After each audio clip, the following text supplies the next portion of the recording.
প্রিয় দর্শক, আপনাদের সবাইকে স্বাগত জানাচ্ছি আবারও আমাদের অ্যাস্ট্রো সলিউশন বিডির পক্ষ থেকে। আজকে আমরা একটা বিশেষ টপিক নিয়ে আলোচনা করছি, সেটি হলো বাল্যলিষ্ট বা শিশুলিষ্ট কিংবা ফাঁড়া।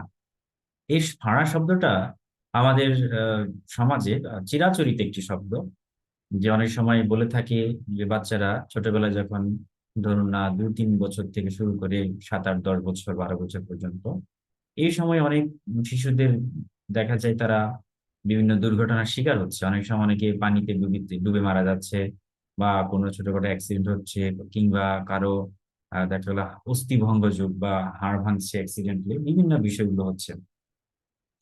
তো এই জন্য এটাকে ফাঁড়া বলা হয়। অনেকেই বলে যে এই ফাঁড়া আছে এত বছর বয়সে, সুতরাং সাবধানে থাকবে। বা শিশু হৃষ্টরোগ, অর্থাৎ জন্মের সময় অনেক সময় অনেক শিশু মারা যায়। এই যে বিষয়গুলো কিভাবে আমরা দেখব জ্যোতিষের ভাষায় বা জ্যোতিষ বিচারে, সেটা নিয়ে আজকে আলোচনা করব। তো বরাবরই যারা নতুন আছেন আমাদের চ্যানেলে, অবশ্যই সাবস্ক্রাইব করতে ভুলবেন না, বেল আইকনে ক্লিক করবেন যাতে নেক্সট ভিডিও নোটিফিকেশন আপনার কাছে চলে যায়। আর যদি আমাদের এই লেসনটি ভালো লেগে থাকে, অবশ্যই আমাদেরকে জানাবেন, লাইক কমেন্ট শেয়ার করবেন। এবং যে কোনো বিষয়ে জানতে বা আমাদের কোর্স সম্পর্কে জানতে বা কোর্স করতে চাইলে আমাদের ডেসক্রিপশন বক্সে নাম্বার দেওয়া আছে, হোয়াটসঅ্যাপ নাম্বার, সেখানে আমাদেরকে মেসেজ দেবেন, আমরা আপনাকে রিপ্লাই দেব, পরবর্তীতে নির্দেশনা দেব। তো আজকে আসুন আমরা কিভাবে শিশুলিষ্ট ফাঁড়া বিচার করতে হয় সেই প্রক্রিয়াটা শেখার চেষ্টা করি, জানার চেষ্টা করি। আশা করি আমাদের সাথে আছেন। তো প্রথমে আমরা এই যে শিশু লিষ্ট বা ভাড়া বিচার করার জন্য যে গ্রহটাকে আমরা সবচেয়ে বেশি বিচার করে থাকি সেটি হলো চন্দ্র। কারণ চন্দ্র মানে হচ্ছে পুষ্টি। চন্দ্র মানে হচ্ছে পুষ্টি বা পুষ্টি কারক গ্রহ, আমরা যেটাকে বলি চন্দ্র পুষ্টি, চন্দ্রমা পুষ্টিকারক গ্রহ। একটি সন্তানের বা একটা মানুষের জীবনে কতটুকু হৃষ্টপুষ্ট হবে, কতটুকু তার জীবনী শক্তি, বিশেষ করে যে খাবারের যে পুষ্টিগুলো আমরা পেয়ে থাকি, সেগুলো আমরা চন্দ্র থেকে বা চন্দ্রের অবস্থান থেকে বিচার করে থাকি। তো চন্দ্র হচ্ছে পুষ্টিকারক গ্রহ, চন্দ্র হচ্ছে দুধ, আমরা জানি চন্দ্র হচ্ছে মা, মাকে বোঝানো হয়। তাহলে এই চন্দ্র অবস্থান থেকে আমাদের বুঝতে হবে। তো আমরা কয়েকটা সূত্র আজকে আলোচনা করব, যে চন্দ্র যদি কারো জন্মছকে চন্দ্র যদি নিচস্থ হয়, তাহলে চন্দ্র যদি নিচস্থ হয়, চন্দ্র যদি নিচস্থ হয়, তাহলে সেক্ষেত্রে বুঝতে হবে ওই বালক বা ওই জাতক বা জাতিকা আহ শারীরিকভাবে দুর্বল, বা তার পুষ্টিটা সে সঠিকভাবে পাবে না। আরেকটি বিষয় হচ্ছে চন্দ্র যদি কেতু যুক্ত, চন্দ্র এই চন্দ্র যদি বা চন্দ্র প্লাস কেতু, আমি এটা বুঝাচ্ছি, চন্দ্র যদি কেতু যুক্ত হয়, সেক্ষেত্রে কিন্তু দেখা যায় কি তার পুষ্টি সে পাবে না ভালো। ঠিক আছে। আচ্ছা, এটা ছাড়া আরেকটি বলি, সেটি হচ্ছে কেতু যুক্ত, অথবা আমরা আরেকটি বিষয়, অথবা কেতুর সপ্তমে যদি অবস্থান থাকে, কেতুর সপ্তমে যদি চন্দ্র থাকে, তাহলে সেক্ষেত্রে দেখা যায় কি আমরা এরকম দেখতে পাই। তাহলে এই চন্দ্র যদি কেতুযুক্ত হয় অথবা কেতুর সপ্তমে যদি চন্দ্রের অবস্থান থাকে, সেক্ষেত্রে আমরা বুঝতে হবে যে জাতকের ফাঁড়া বা শিশুরিষ্টর একটা যোগ রয়েছে, বা এই ক্ষেত্রে তার বাল্য বয়সে তার দুর্ঘটনার শিকার হতে পারে। ওকে। আচ্ছা, আরেকটি বিষয় হচ্ছে চন্দ্র যদি শনি অথবা রাহু যুক্ত হয়, তাহলে আমরা এই ক্ষেত্রে এই যোগটা একটু দেখি, চন্দ্র প্লাস শনি অথবা চন্দ্র প্লাস রাহু। চন্দ্র প্লাস শনিও যদি থাকে, সেক্ষেত্রে দেখা যায় কি জাতকের বাল্যদৃষ্ট বা শিশুদৃষ্ট যোগ হয়ে থাকে। অথবা রাহু যুক্ত বা দৃষ্ট, আমরা একটা ব্র্যাকেটে লিখে দিই, ধরুন চন্দ্রে রাহু দৃষ্টি দিচ্ছে, সেক্ষেত্রেও এই যোগটা হতে পারে। বা এই ক্ষেত্রেও শনি দৃষ্ট, এটাও হতে পারে, চন্দ্র শনি বা রাহু দৃষ্ট, এই ক্ষেত্রেও বাল্যদৃষ্ট যোগ হবে।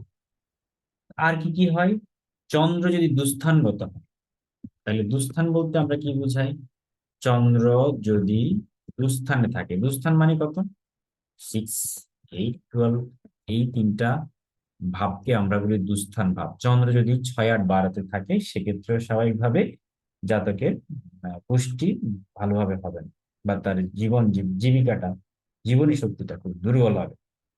কিংবা চন্দ্র যদি পাপ মধ্যস্থ হয়, চন্দ্র যদি পাপ কর্তারিতে থাকে, পাপ কর্তারিতে থাকলে মানে পাপ মধ্য বলতে দুটো আহ পাপ গ্রহের মাঝখানে যদি থাকে, তাহলে সেক্ষেত্রেও আমরা দেখবো যে জাতকের বাল্যবিষ্ট যোগ হয়।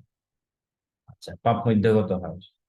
তো এখানে বুঝতে হবে তাহলে বাল্য রিষ্টতে সেই পতিত হয়েছে। এখন এটা বিষয়টা কি আসলে, এই বাল্য রিষ্ট হলে কি হয়? বাল্য রিষ্ট হলে প্রথমত যদি কারো জীবনে বা কারো ছকে যদি এরকম কানেকশন দেখতে পাওয়া যায়, তাহলে জাতকের অ্যাকচুয়ালি ছোটবেলায় বিশেষ করে 1 থেকে 12 বছরের বয়সের মধ্যে অনেকগুলো বিষয় তার জীবনে ঘটতে পারে।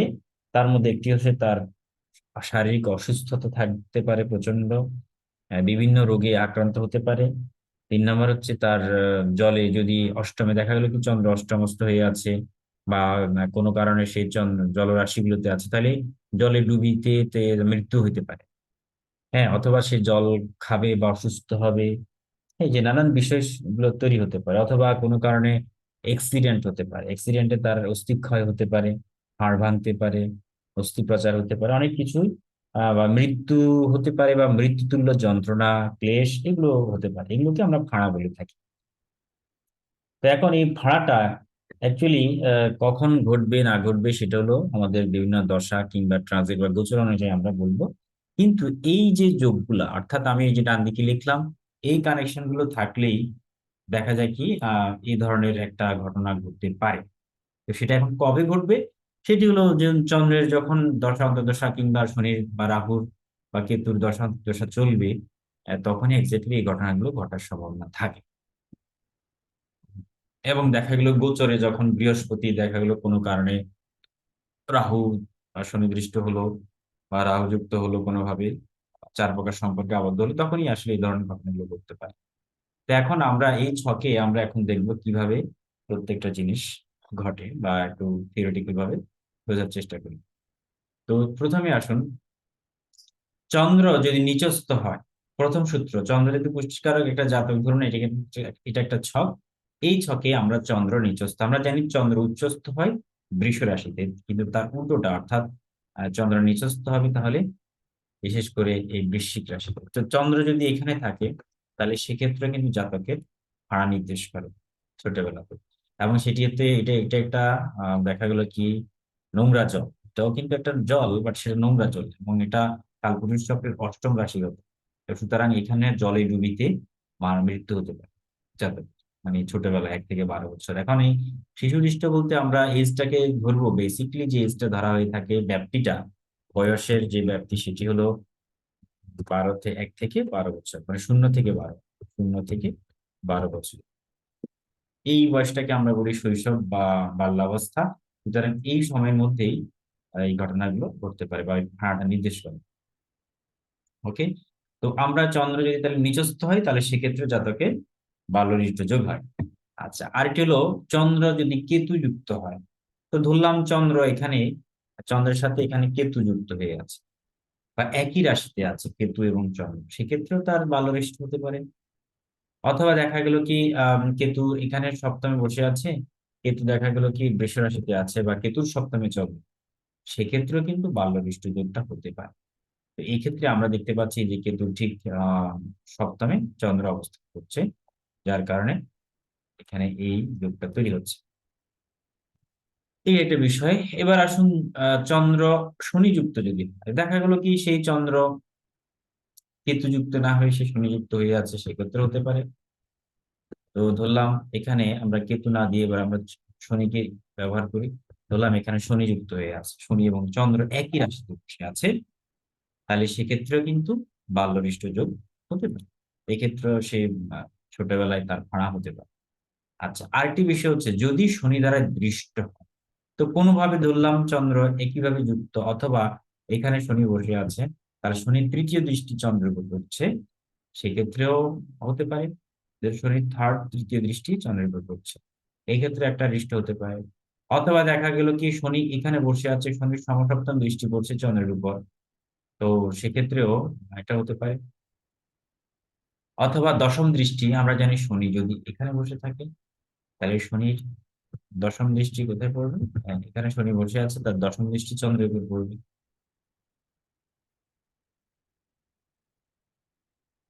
এই ক্ষেত্রেও আপনার এই হতে পারে। বা এই বাল্য দৃষ্টিটা হতে পারে, ফাঁড়াটা হতে পারে। ওকে, আচ্ছা যাই হোক, তাহলে শনি দ্বারা দৃষ্ট বা শনি যুক্ত সহাবস্থান করলেও হয়। অনেক সময় আবার দেখা যায় কি নক্ষত্র বিনিময় করলেও এই বাল্য দৃশ্যটা হতে পারে।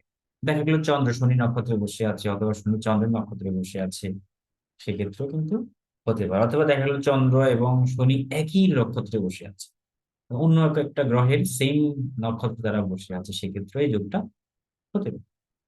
আচ্ছা, এই গেল আমরা কেতু এবং শনি বললাম। এবার রাহু যদি দৃষ্ট হয়, সেম বিষয়টাই ঘটবে। যদি কখনো চন্দ্র রাহু যুক্ত হয়, তো ধরলাম এখানে চন্দ্রের সাথে রাহু যুক্ত আছে, রাহু তো আসলে কাল ঋতু এবং এটা অষ্টমে আছে, তাহলে রাহু চন্দ্র যুক্ত থাকলে অনেক সময় আহ দুর্ঘটনা ঘটে, ভ্রমণজনিত কারণে হোক বা জলে ডুবিয়ে নানান বিষয়গুলো ঘটে। তো রাহু যুক্ত অথবা রাহু যারা দৃষ্টি, এখন দেখা গেলো কোনোভাবে রাহু যদি এখানে বসে থাকে, তাহলে তার দ্বাদশ দৃষ্টি পড়বে চন্দ্রের উপর। অথবা রাহু যদি, আমরা জানি রাহুর কয়টা দৃষ্টি আছে, পঞ্চম, নবম, দ্বাদশ বা সেকেন্ড, টু বা সেকেন্ড যে কোনো কিছু একটা অবস্থান। আরটি হচ্ছে পঞ্চমে যদি থাকে, রাহু যদি এখানে যুক্ত থাকে, তাহলে সেক্ষেত্রেও দৃষ্টিটা চন্দ্রের উপর পড়বে। এখানে যদি রাহু থাকে তাহলে দৃষ্টিটা পড়বে। তাহলে আমরা দেখতে পাচ্ছি যে কয়টা, এখানে রাহু থাকলে কর্কটে তার পঞ্চম দৃষ্টি এখানে বা নবম দৃষ্টি পড়ছে চন্দ্রের উপরে, আবার এখানে থাকলে তার নবম বা পঞ্চম দৃষ্টি পড়ছে চন্দ্রের উপর। এই ক্ষেত্রেও কিন্তু জাতকের বাল্যবিষ্ট হতে পারে। আচ্ছা, এই গেল। তাহলে আট হলো চন্দ্র যদি 6, 8, 12 থাকে, লগ্ন সাপেক্ষে চন্দ্র যদি দুস্থানগত, দুস্থানগত বলতে কিরকম, আমরা জানি 6, 8, 12। তো ধরলাম কোন জাতকের লগ্ন হচ্ছে কর্কট লগ্ন, ধরলাম কর্কট লগ্ন, 1, 2, 3, 4, 5, 6। আচ্ছা, এই চন্দ্র যদি কি থাকে দুস্থানগত হয়, তার মানে চন্দ্র যদি 6-এ বসে থাকে, তাহলে হতে পারে। আরটি হচ্ছে সেই চন্দ্র যদি অষ্টমে থাকে, সেক্ষেত্রে হতে পারে। ধরলাম চন্দ্র এখানে অষ্টম। আবার এমনও হতে পারে যে চন্দ্র যদি অষ্টম দ্বাদশে থাকে, সেক্ষেত্রে হতে পারে। তাহলে লগ্ন সাপেক্ষে এই চন্দ্র যদি 6, 8 কিংবা 12 হাউসে থাকে, তাহলেও জাতকের বাল্যদৃষ্ট যোগ হতে পারে। এক্ষেত্রেও তার ছোটবেলায় শৈশবে দুর্ঘটনা কিংবা মৃত্যুর যোগ দেখতে পাওয়া যায়। আরটা বলেছিলাম রুল, সেটা হলো চন্দ্র যদি পাপ মধ্যগত হয় বা পাপ কর্তারিতে থাকে, সেক্ষেত্রেও হতে পারে। পাপ বলতে কিরকম, যেমন ধরলাম দুটো পাপ গ্রহ কিরকম, ধরলাম রাহু এখানে বসে আছে, আবার এখানে শনি বসে আছে। তাহলে আমরা পরপর, অর্থাৎ আগের রাশি এবং পরের রাশিতে দুটো নেগেটিভ প্ল্যানেট বা দুটো প্রাকৃতিক ভাবে এটা আমরা বলি, এটাকে পাপগ্রহ বলা হয়ে থাকে। তো দুটো পাপগ্রহের মাঝখানে চন্দ্র বসে আছে, সেই জন্য এটাকে বলা হয় পাপকর্তা। আর সেক্ষেত্রেও কিন্তু এই শিশু হৃষ্ট বা ভাড়া হতে পারে। ওকে, তো আশা করি বুঝতে পেরেছেন। তাহলে এই যোগগুলো থাকলে আমরা বাল্যহৃষ্ট যোগ কিংবা শিশু মৃত্যু কিংবা শিশু অসুস্থ হওয়া কিংবা দুর্ঘটনায় পতিত হওয়ার যোগ নির্দেশ করে। তা আমরা আজকে মানে কি কি হবে সেটা জানলাম, এবার কবে হবে সেটা হয়তো আমাদের আরো সূক্ষ্ম বিচারে আমরা দেখবো, যে জাতক ঠিক এক্স্যাক্টলি কত বছর বয়সে কোন মাসে কোন দুর্ঘটনা ঘটতে পারে, সেটা আমাদের বিচার, এটাকে বলা হয় টাইমিং অফ দ্য ইভেন্ট। এবং এই টাইমিং অফ দ্য ইভেন্ট জানার জন্য আমাদেরকে ট্রানজিট গোচর দেখতে হবে, আমাদের দশা বা পিরিয়ড যেটাকে বলে এই দশাটা দেখতে হবে, অথবা অন্যান্য আমাদের যে নারী জ্যোতিষের প্রোগ্রেশন আছে বিষয়গুলো, সেগুলো দেখলে পরে তখন আমরা বুঝতে পারবো ঠিক কবে দুর্ঘটনাটা ঘটতে পারে বা কতটা জোরালো হবে। তো এই হচ্ছে বিষয়। তো আশা করি বুঝতে পেরেছেন, আমাদের শিশুদৃষ্ট বা ভাড়া যোগগুলো আমরা বোঝাতে পেরেছি। আপনাদের আরো অন্য কিছু জানার থাকলে আমাদেরকে জানাবেন। তবে এখানে শিশুদৃষ্টি যে সে মৃত্যু হবে নাকি সে দুর্ঘটনা ঘটবে, সেটা বিচার করার জন্য আপনাকে আয়ু বিচারটা আগে করতে হবে। তো আমরা জানি রবিকে দেখে জীবনী শক্তি আয়ু বিচার করতে হয়, অষ্টম ভাব দেখে আয়ু বিচার করতে হয়, লগ্ন থেকে আয়ু বিচার করতে হয়। এই যে বিষয়গুলো দেখার পরে যদি সব দিক থেকে নেগেটিভ হয়, তাহলে বুঝতে হবে এই জাতকের আয়ুটাই আসলে দুর্বল এবং তার মধ্যে শিশু ইষ্ট রয়েছে, সুতরাং ছোটবেলায় তার মৃত্যু হওয়ার সম্ভাবনা থাকে। এগুলো আরো সূক্ষ্ম বিষয়, সেগুলো আমরা আজকে আর আলোচনা করছি না। তো ঠিক আছে, সবাই ভালো থাকুন, সুন্দর থাকুন এবং আমাদেরকে যে কোনো বিষয়ে জানাতে ভুলবেন না।